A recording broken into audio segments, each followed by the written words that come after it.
a trap. And so what better way to try and defeat the Israelites was to engage a prophet to pronounce curses. And that prophet who was going to pronounce curses on them was, of course, Balaam. Balaam, a world-renowned prophet who had such a reputation that the Moabites and the Midianites sent their ambassadors to him to pronounce curses. What should Balaam do? Let's pick up the story. Numbers chapter 22. Okay, reading from verse 7. So the elders of Moab and the elders of Midian departed with their fees for divination in their hand. And they came to Balaam, and they gave him Balak's message. And he said to them, lodge here tonight, and I'll bring back word to you as the Lord speaks to me. And so the princes of Moab stayed with Balaam. And God came to Balaam and said, who are these men with you? And Balaam said to God, Balak the son of Zippor, king of Moab, has sent to me, saying, behold, a people came out of Egypt, and it covers the face of the earth. Now come and curse them for me. Perhaps I shall be able to fight against them and drive them out. And God said to Balaam, you shall not go with them, and you shall not curse the people, for they are blessed.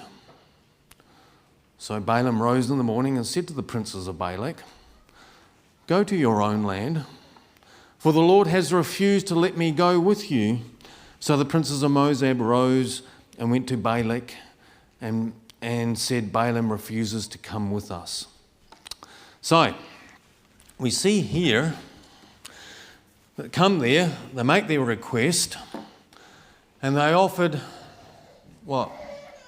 What did they offer? They offered a reward. Was it a small one or a big one? So was a fairly decent sized reward here. But they weren't done with Balaam at this point. We'll just come back to it, because once again Balak sent princes more in number and more honourable than these, and they came to Balaam and said to him, thus says Balak the son of Zippor, let nothing hinder you from coming to me, for I will surely do you great honour, and whatever you say to me I will do. Come, curse this people for me. But Balaam answered and said to the servants of Balak, though Balak were to give me his house full of silver and gold, I could not go beyond the command of the Lord my God to do less or more. So you too, please stay here tonight, that I may know what more the Lord will say to me. And God came to Balaam at night and said to him, if these men come to you, call, rise, go with them, but only do what I tell you. So Balaam rose and went with them. Now, the problem here, in the first visitation that God says to them, what did he say to Balaam? What are these men doing here? What's God saying here?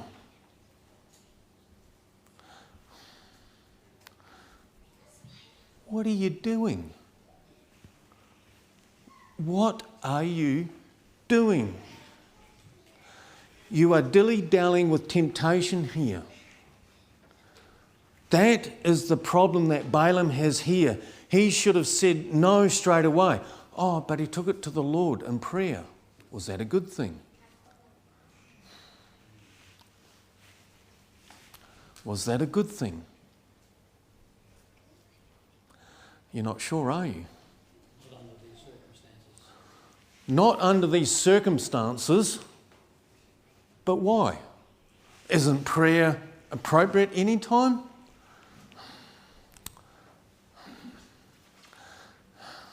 It's like praying to go to the Lord, oh, can I go with these people so that I may curse your people? Something doesn't make sense here. What's Balaam's temptation here? What is he tempted by? Goods, ching ching. He wants the money. He wants the money here. Hold on, he's a prophet. And he wants the money. Can I have both? I think I can have both here. I can walk that fine line. I can curse God's people. I don't know what's going through his mind here. But for Balaam at this point in time, who was a well-renowned prophet, a man of considerable reputation, blessed by God, thought it okay to take it to prayer. Do you mind if I just curse these people for a bit of ching ching?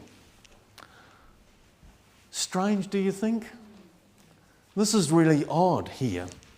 And so the story continues here, and we'll pick up on verse 31. Then the Lord opened the eyes of Balaam and saw the angel of the Lord standing in the way. He's drawn the sword in the hand and bowed down and fell on his face, and the angel of the Lord said to them, "Why have you struck your donkey these 3 times? Behold, I have come out to oppose you because your way is perverse before me. The donkeys saw me and turned aside before these 3 times. And if she had not turned aside from me, surely just now I would have killed you and let her live." Then Balaam said to the angel of the Lord, "I have sinned, for I did not know that you stood in the road before me." I have sinned. But he didn't actually acknowledge any sin of what he had done. He said, "I only apologise for not seeing you on the road." But what about the sin of wanting to curse God's people? Upside down values here. Now, what happens next is, and we won't read the next chapter, and there's 4 oracles that he pronounced over Israel, and God gave him the words, and he could only speak blessings, and Balak was very upset with him and told him to go away, and Balaam was depressed because he didn't get any of the money. What complicated things for Balaam? What made him think that it was okay to go into to prayer to pronounce curses? How did he justify this in his mind?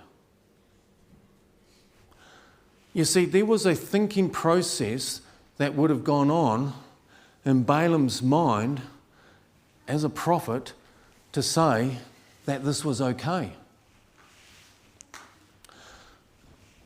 These kinds of same processes also go in our mind when we dilly-dally with sin. When we dilly-dally with sin, there are thinking processes and self-talk that go on that seeks to justify it. Like, for instance, a friend of mine who had an affair and said, "Well, doesn't God want me to have love?" "Oh, well, I guess that's okay then. You can cheat on your wife." Do you understand what I'm saying? There are thought processes that went on with Balaam in his mind that I want to serve God on the one hand, I want to be his servant, but yet on the other hand, I also want this very substantial reward that Balak is offering me. I am wanting riches and to be a prophet. And do you know what he says in 23 verse 10? So let's just go over to Numbers 23 verse 10. And he says this here. Who can count the dust of Jacob or number the fourth part of Israel? Let me die the death of the upright, and let me end be like his. He wanted to die what? Righteous.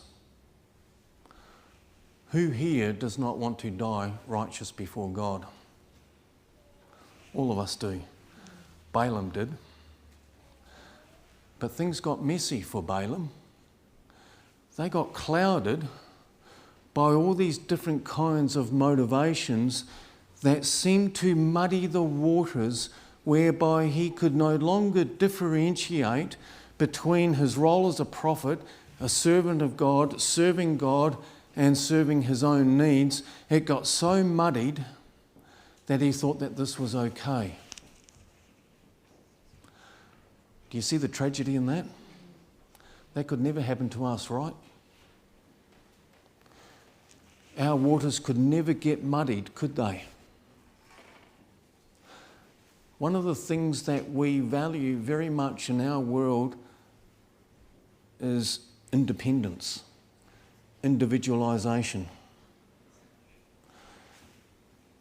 And we value independence, but we also like to be independent not only from each other, from family, but we also want to do things our own way, in our own time, how I see fit.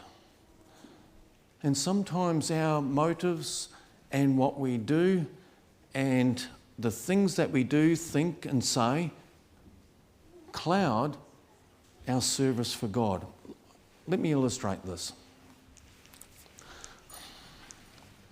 There was a lady by the name of Rosalind Murray, and her father was one of the elites in Britain, part of the British Empire, old chap, who was one of the great leaders who helped to formulate the extension of the British Empire to all the colonies.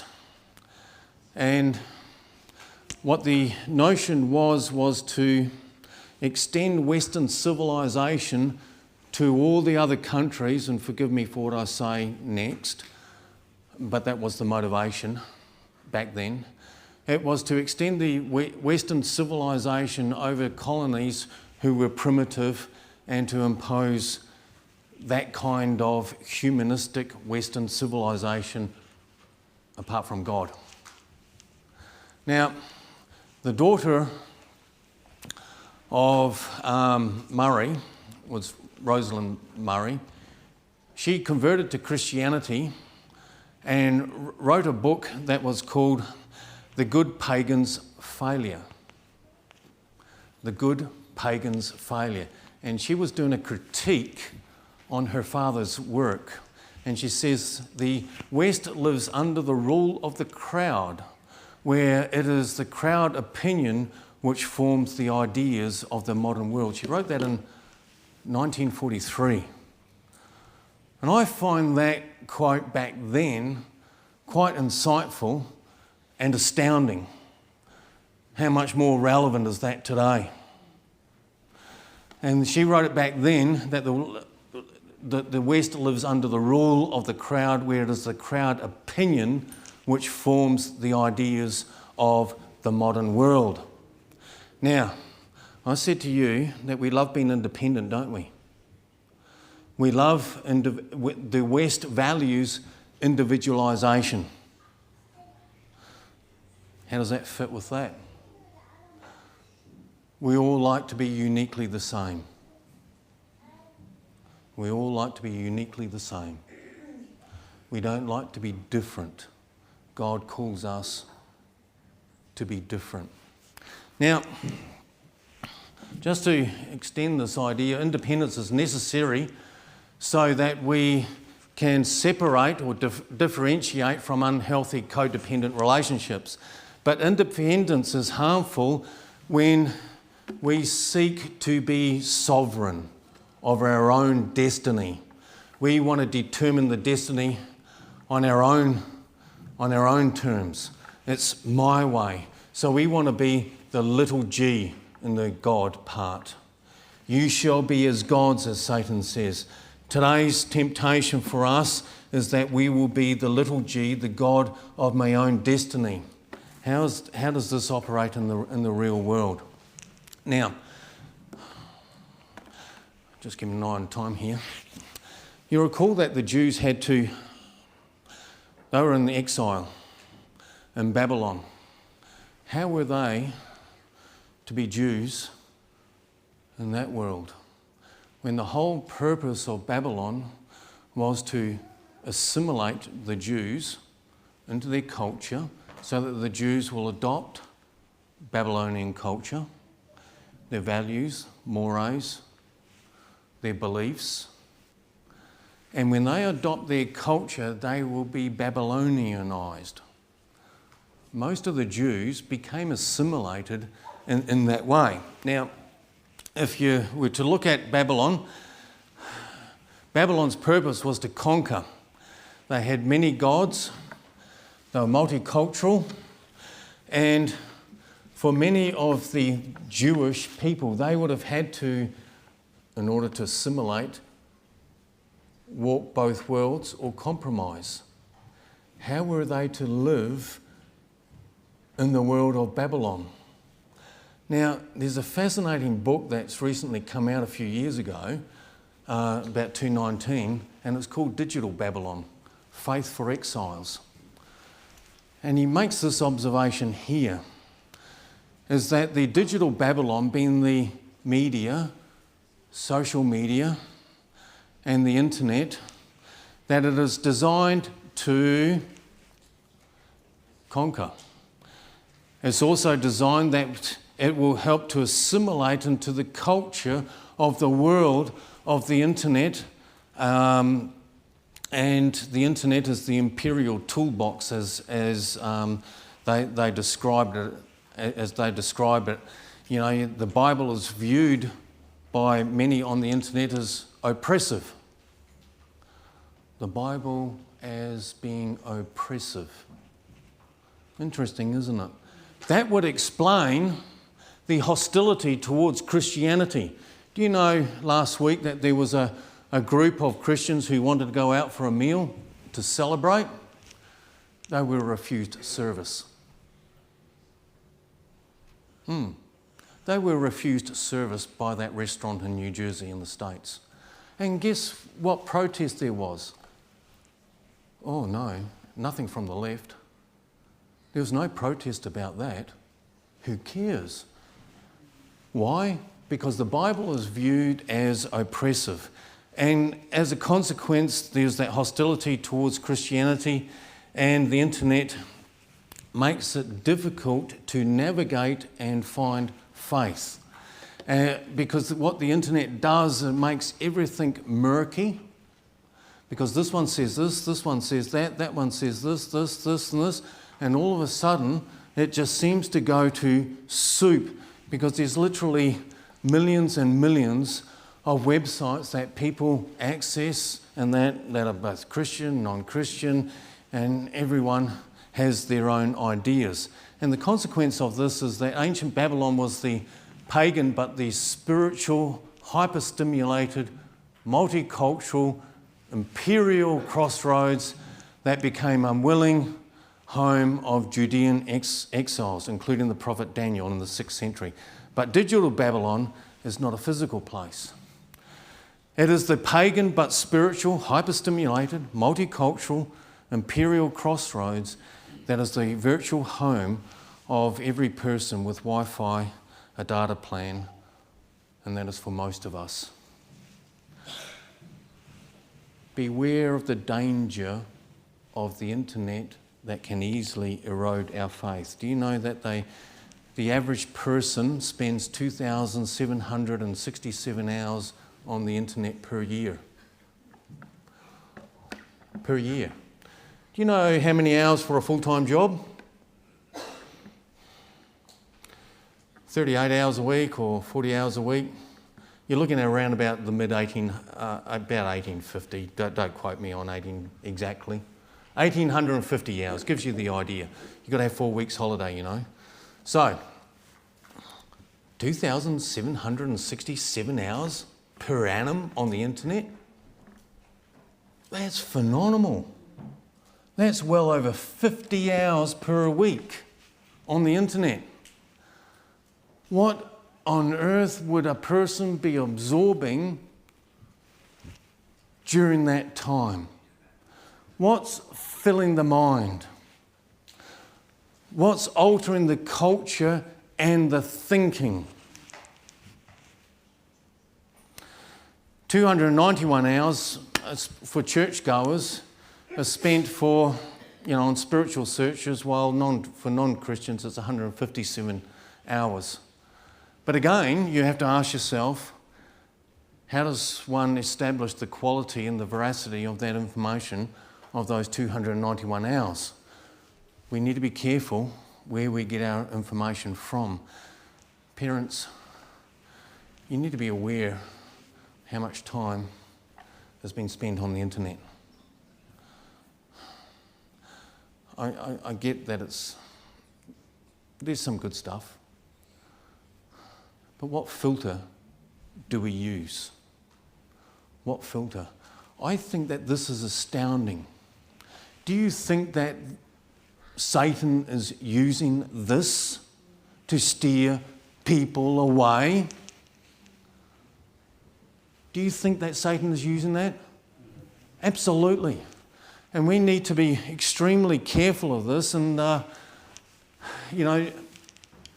Kinnaman goes on to say that deep spiritual longings which ought to be lovingly tended and skillfully cultivated are choked to death by binge television, immersive gaming, social media scrolling, and as we will say many times in the coming pages, technology and the lighted rectangles we gaze at all the time, bad in and of themselves.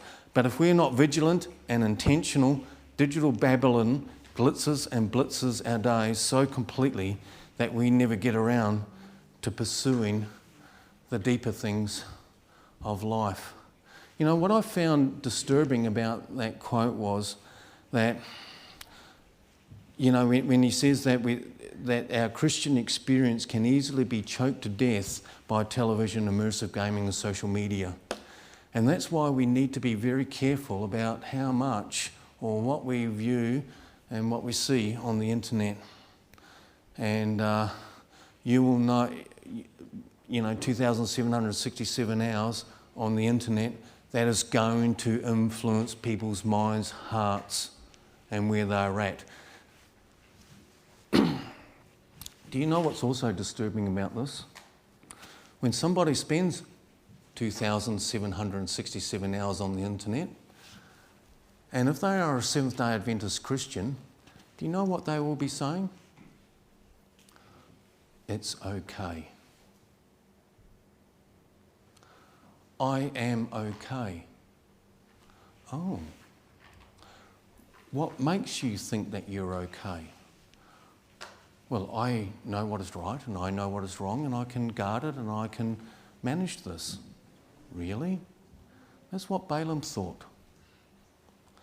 Balaam thought that he could manage it. He thought that he could balance the money versus being a prophet.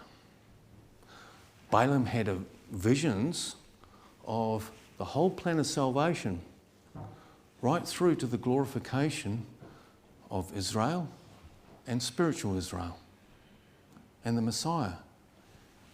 Yet, when he finished pronouncing the blessings, he went back to his old ways. He went back to Balak and he says, I know how we can deceive Israel. We can separate them by getting them to worship the gods that we worship, because it was a very much of a sexual cult. And that's how Balaam was able to help Balak to lead Israel astray. What made Balaam think that that was okay and that he could have life and life eternal? When people spend 2,767 hours on the internet, what do you think that makes that okay? So much wasted time. Disturbing, isn't it? And do you think that time spent isn't influence your mind, your heart, your relationship? Do you think that it's not eroding your relationship with God? We need to think about that. And many of us today turn on our devices to help us make sense of the world. Young people especially use the screens in their pockets as counsellors, entertainers, instructors, and even educators. Why build up the courage to have what will likely be an awkward conversation with a parent, pastor, teacher, when you can just ask or phone or check the internet? A congregation, this is the result of it, a congregation may be physically present within the church, but their primary influence comes from the digital networks to which they are connected. So churches, even within this congregation, is losing its influence over its members because of the internet. Because of the internet. We no longer have that same influence. So how do we regulate our interface with the internet and media? Let me ask you this question. How much time do you spend on it? Do you spend too much? Watch you're watching, for a start. Listen to how you justify you spend your time. Listen to your self-talk. This is a critical point, and I've alluded to this already before, because the mind has a unique ability to be able to do spiritual gymnastics or mental gymnastics in order to justify that something is right. Like that friend of mine, I've got two friends who've done this, who cheated on their wife. Oh, God wouldn't deny me to have love, would he? Mental gymnastics that goes against the commandments of God. Strange, isn't it? So that makes that okay, mental gymnastics. Watch your self-talk. Watch what you say. You know, I'm on the... Oh, it should be all right. I'll do it later. It'll be all right. I can handle this. I'm okay. So watch your self-talk. Listen to your self-talk. Listen to the way that you self-justify.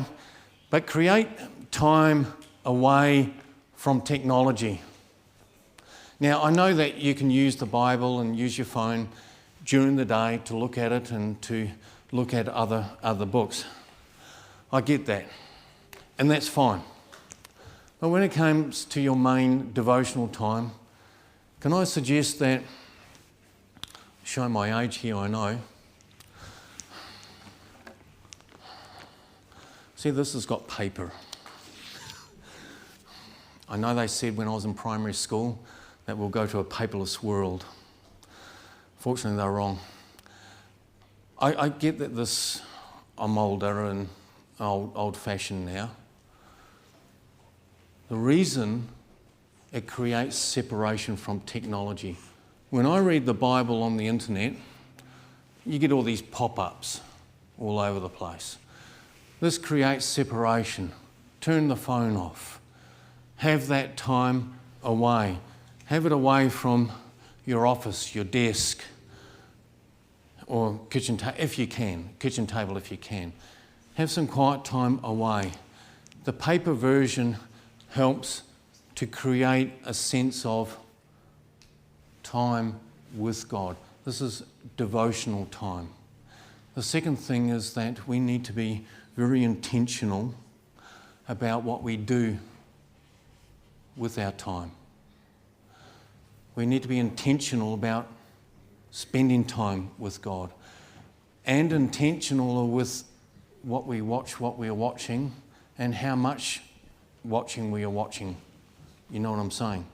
So we don't start clocking up 2,767 hours.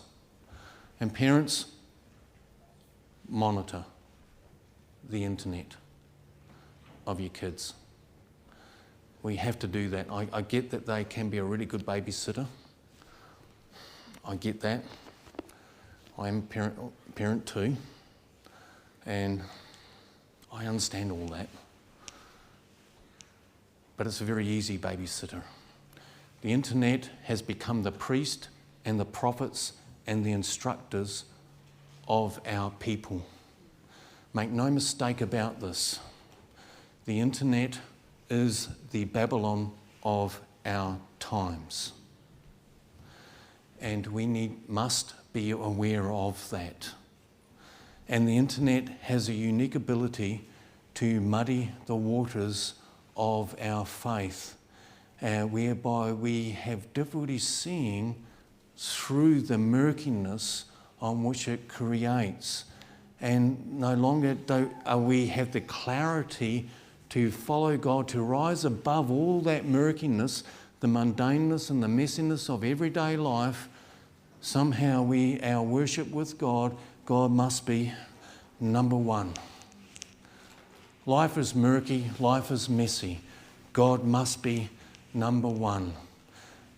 Babylon must not gain a foothold in our hearts.